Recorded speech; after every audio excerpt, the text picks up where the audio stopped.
Cool, cool, cool. Hello, hello, hello, everyone. Welcome, welcome to our interview. I would love to welcome you to our New Year's interview, and it's giving me the huge honor to have Mr. Don Green here. Everybody should know Don by now, and if you don't, Mr. Don Green is the CEO and the executive director of the Napoleon Hill Foundation. And you all need to read all of Don's book, okay? I just put it out there right away. Don, thank you so much for making time to be available. I know how busy you are. Today, I just want to ask a few simple, quick questions just to get everybody, you know, you know, kickstart the year strong because unfortunately, we know so much happening in the world, the fire, the everything, even the storm in Sydney, So I just thought it would be great for us to get together to just share a few tips to help everyone kickstart the year strong, even for the people who hasn't been in the disasters. We all know how it's like, right? We all know how it's like when we say the New Year's is here. Let's set the New Year's resolution because unfortunately there's a few things we haven't caught up the year before. So I wonder, Don, if you would like to share little tips, some strategies for everyone to kickstart the year strong. Anytime you're ready, Don, the stage is yours. Okay, well, Linda, I enjoy talking about what we do. We've been doing this is 25th year, and prior to that, I worked 18 years as a bank president. So I'll be 84 years old. The reason I work is I help hundreds and hundreds and hundreds of young people go to college, and that's among one of the many things we do, but that's what we focus on. When I started, we had 16 books of Napoleon Hill's, and I took his magazines he had, his recordings and speeches and so forth, and made them into books. And we've got over 130 some books today, different books, all relating to Napoleon Hill. And we only had one foreign publisher, and that was in Japan when I started. And now we have over 500 foreign publishers. And the other day I looked, we have 42 different publishers in Russia alone. Wow. And we're uh, Hill has died in 1970, 55. This will be the 55th year he's been dead. He's more popular today than he was when he was alive because so many more people have access to his material, and the material's not changed any. The principles of success, where you start off with a purpose and use the principles of going the extra mile and applied faith and so forth. Uh, those principles work today just as well as they did when he first started writing them about them after interviewing Andrew Carnegie in 1908. And so he studied successful people. He says in his books he had interviewed 500 people to write Law of Success and Think and Grow Rich. But before he passed away at age 87, he'd interviewed thousands of people, and a lot of them he did by mail. He analyzed them by sending them out questionnaires and letting them fill them back in. In fact, he wrote an article and made a talk on what I learned from analyzing 10,000 people. So he learned what he learned what people did to be successful, and he also learned what people did to make them failures in, uh, Mhm. in life. So it's important to study what to do, and sometimes it's important to study what not to do. You know, Absolutely.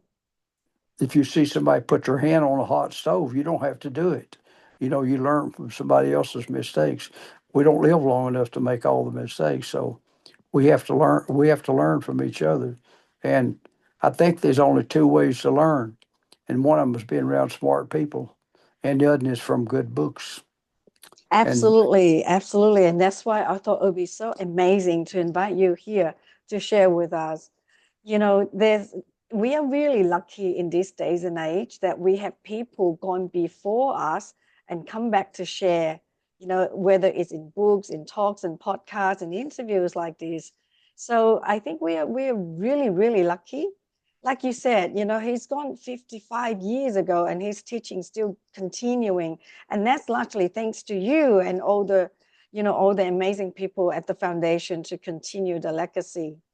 That would be so, so amazing for just I know that in the book that he's got all these principles. What would you think is the one principle that people can just pick on and get started?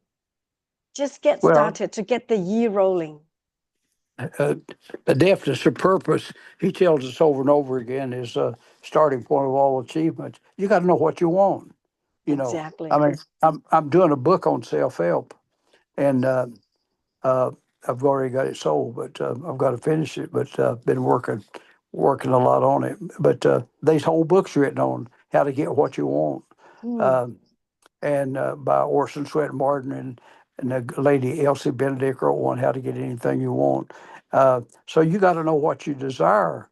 And, if you go to the second chapter of Think and Grow Rich, under the second chapter on desire, it asks you what you want. Ain't nobody can tell you what you want.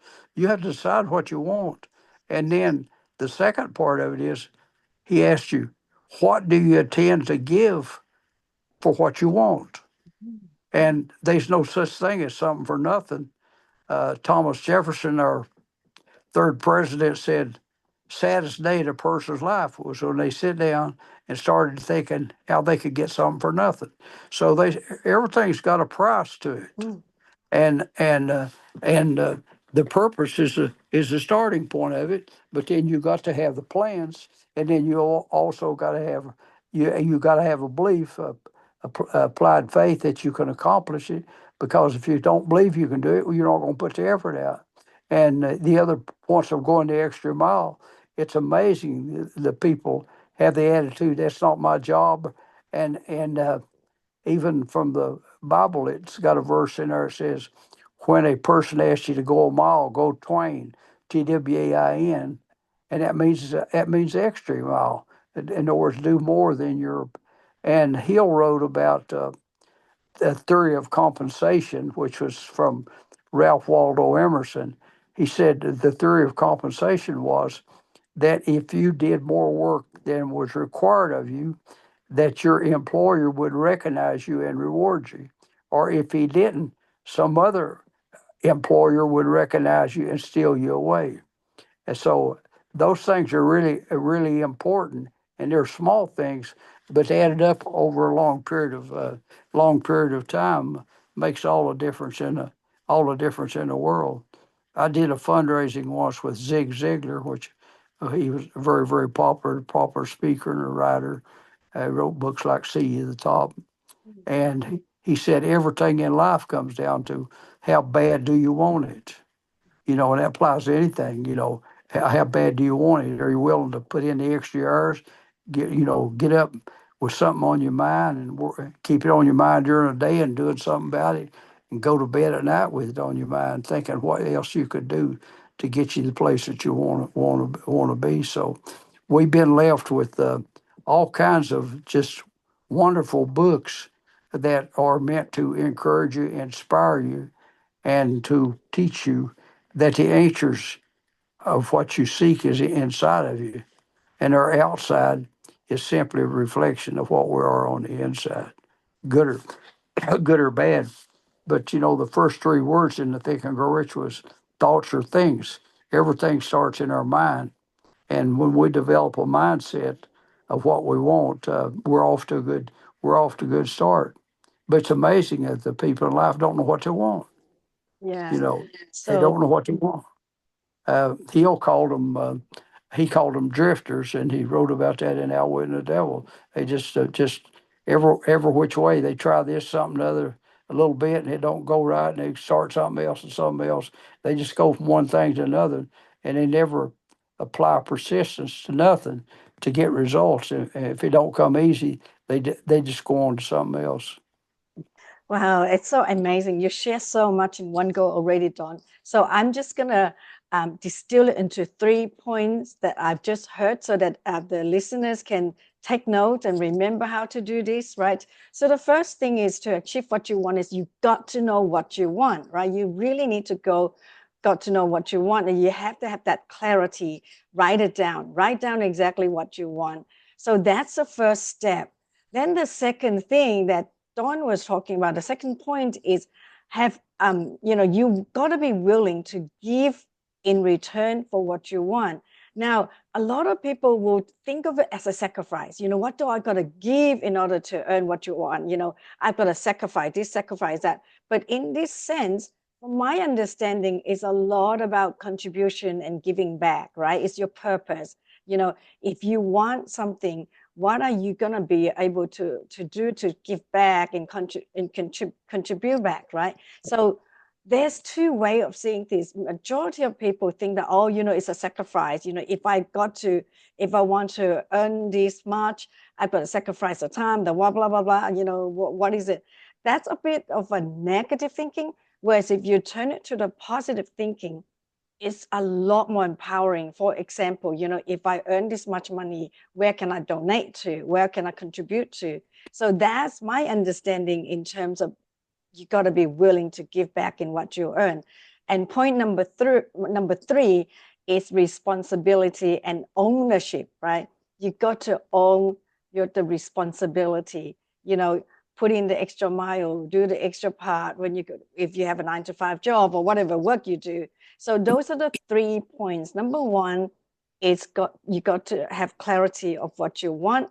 Number two is be prepared to think what you can give back in return if you aim for what you're going to earn, right? And number three is ownership and responsibility. Is that right, Don? I just want to Yeah, summarize it so that people can yeah, take notes and take it forward. that's right. And when you talk about the second one, what we're talking about is sowing and reaping. Uh, you don't go out and get corn unless you sow some seeds. But so many in our society, they don't think of sowing and reaping. They think of reaping first. And Mm, you have to give something other to expect something in return. If you want someone to smile at you, maybe you smile at them. We get back to us in one form or another about what we've planted. And the example, if you're wanting to raise apples, you don't sow acorns. You're going to get an oak tree. You're not going to get apple. So we reap what we sow, good mm, or bad, and it's extremely important. And we get so much more back. It may not be directly give money to some cause, may not, but something else will come back to take place of it. And he'll give the example of a farmer taking a wheat seed and planting it, and then he harvests some, but he didn't eat it. He saved the seed and planted it again, so he could start off with one little simple seed and keep reinvesting it, replanting it until he's got a crop worth a lot of money. But so many people, they're so anxious to get something or another, it never dawns on them, what do I have to sow? What do I have to give? The Bible verse Acts 20:35 says it's more blessed to give than to receive. And so if we're willing, and something else it does to you, when you know you're doing good deeds, you don't have no jealousy, no hatred, and that's the reason you can have creativity. I mean, I'm writing another book, and I'll have it done in a couple of weeks on self help, and you can't be creative and have your mind open to new ideas if it's filled with jealousy, hatred, envy, and so forth. All those negative things. Our mind can't hold good thoughts and negative thoughts at the same time. So by giving, it helps us to have creativity because we feel good at ourselves that we've done something worthwhile. We're not taking, we're giving, and which is extremely important because it's going to come back to us. If we're so scared to contribute that we're not going to get something back, then we'll never be satisfied. We'll never be satisfied. I learned a long time ago that a black Mercedes and the money and a gold Rolex, all those things, clothes, travel, all those things, they're nice and there's nothing wrong with them, but they're pleasures. their pleasures in life. But helping other people, another cause that can't directly help you back, that's happiness by making someone else happy. Because we can't be unhappy and helping make somebody else happy. I did a fundraising in Malaysia right after the tsunami. I think it was around 2002, 2003, or something like that. Anyway, 250,000 people lost their lives, and we made an appearance there, and I guess it was like an auditorium, and we're taking donations and so forth. And there was a doctor there. He spoke, and he was a psychiatrist or psychologist. I can't remember, but he talked about them people helping each other. They had no looting or nothing, and said there's 250,000 lost their life. But he said he was thinking about his practice, and he had never treated a patient for depression that was involved in helping other people. Mm, See, we take our troubles from us and to help someone else, and we can't think about our troubles if we're helping someone else. And absolutely. that's just the way Absolutely. we are. Absolutely. Absolutely. You just reminded me that during COVID, everyone was stressed, sad and, you know, disconnected. And all I wanted to do was help people stay connected. And that was miracle. But I want to point out three important words that you mentioned there. You mentioned anxiousness, creativity, and positivity, right? So when we think about ourselves, it often comes with anxieties, right? Can I do this? Am I good enough? What's going on? But the minute you serve others, and I've experienced that, firsthand my whole life, learning from my mother, we always contribute. When you serve others, you don't have time for that. When you serve others, the focus is always, what can I do for others? Right? What can I do? And with that, because you ask yourself, what can I do? It just tap into your creativity without you even realizing it. And because you're exercising your creativity, you're focusing on serving others, there's no anxiety. There's no more the questions of, am I good enough? Is people going to judging me? Because what you're doing is you're serving. So therefore, you remove yourself from the thought of being judged, that what people think of you. So that's just so important that you mentioned that, Don. It's just so, so, so important. So far, we have mentioned these few things. If you're listening and you have a pen and paper, make sure you write this down because it's going to get you started good for this year, right? So, first of all, is know what you want. Have a good think about your goals and wishes and your dreams. Know exactly what you want. You write it down, right? So, number two was about ownership, right? Own what you do and take responsibility, right? Now, what was number three? I get so much into listening to your talk, I forgot my own point number three. But we mentioned the number three already before. But with these 3 points, is creativity, positivity, and serving, contributing. So if you don't remember the points, you can rewind when you watch our replay. So that is so, so important that you point that out straight away, Dawn. But let's say someone who's experiencing whatever is going on in their life and they are completely lost. They don't even know what they want at this point in time because it's so overwhelming, right? With the fire, with things, when they lost everything. When they are so overwhelmed, what would you recommend as the first thing that they should do, Don? Do you have any tips or strategy to that? Well, knowing what they want, well, I think that's where the imagination comes in, Mm, uh, and and, and if we develop a sense of gratitude, I think mm, it'll come to us. I mean, we think we're in bad shape compared to others, but I remember as a kid, probably 6, 8 years old, up 10, 12, we picked up pop bottles and we gave a penny a piece for them. We picked them up where people throwed them out their car windows and the side of the road. and we put them in a bag and take them to the store. And so we try to not get as many as 25. That'd be a quarter, or we got 50 cents. And the merchant was a Watson Mullins. He had a little store, and he'd buy the bottles from us. And he had a sign on his case where the cash register said, "It's a glass case," and he had a little sign underneath it, taped in that you could read it, and it was that saying, "I complained because I had no shoes until one day I met a man who had no feet." So Wow. we, no matter how bad things are, we got to Mm, go along with a sense of gratitude and just yes. and Yes. just and just think. My friend Jim Stovall's been blind since the age of 29. He's written 60 some books, and if you ask him, he'll tell you he does not consider himself disabled. He has other attributes like creativity and so forth, financial ability and so forth, that more than compensates for the fact is that he doesn't have a sight. His first book was "You Don't Have to Be Blind to See."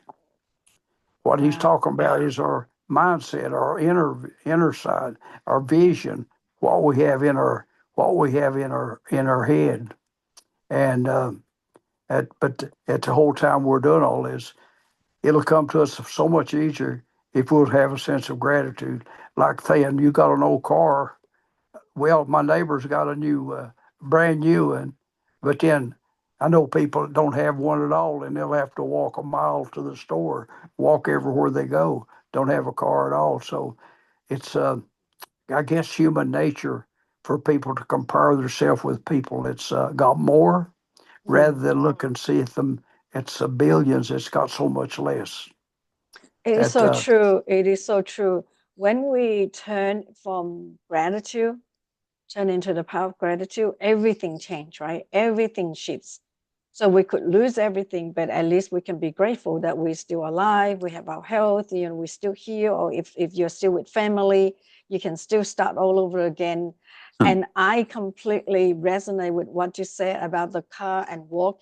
I used to walk an hour to school just because I cannot take a bus ride to school because I have motion sickness. I would walk a whole hour, rain, hail, or shine. And one day I got to school, I was soaking wet. So it's so true that we will turn into gratitude, we'll start to be able to return to ourselves. And that's when we start to be able to realize that we can start again. And at first, I asked the question if someone was all confused and don't know what they want, where do we begin? So the suggestion here is begin with gratitude, whatever you can find to be grateful for. And from there on, you'll be able to center yourself. Right? Once you have gratitude, you most often can center yourself. And once you can center yourself, then you can start thinking about what you want. Now, you might not know straight away what you want, but stay in gratitude. If you could stay in gratitude, and I would add to it, Don, is that connect with nature. Okay. If you can connect with nature, nature has the power to heal and the power to lead you into creativity mode. And once you get into the creative mode, then slowly, slowly, you would start to be able to think, what is it that I want? And if it's not clear, you can just continue to keep thinking, asking yourself, what is it? What is it that I truly want? What is it that bring me joy? What is it that bring me peace? Whatever that you value. If, say, for example, you value that you want to meet more friends because you lose family or friends, I want more friends, right? It doesn't always have to be money or materialistics. It could no, be anything. Yes, it could be anything. If you lose, family members, you could say, I want to meet some kind people. You could start with that, right? So this is just so amazing, Don. I'm so grateful that you make time to share with us. Let's all begin the year by having gratitude. I think that will be a great, great way to start. If we all just start that way, most often think, I'm speaking too fast, I'm going to slow down. Most often people think that New Year resolution, it's always about big dreams and big goals, and it's always to do with materialistic things and money. It doesn't have to be. It doesn't have to be. It depends on your situation, right? If you want to meet more kind people or more friends or reunite with your family, whatever it is, it's all good. It doesn't have to be the $1 million or the $10,000 or the bigger job. It doesn't have to be that or the better car. So, whatever it is, begin by tuning into the power of gratitude.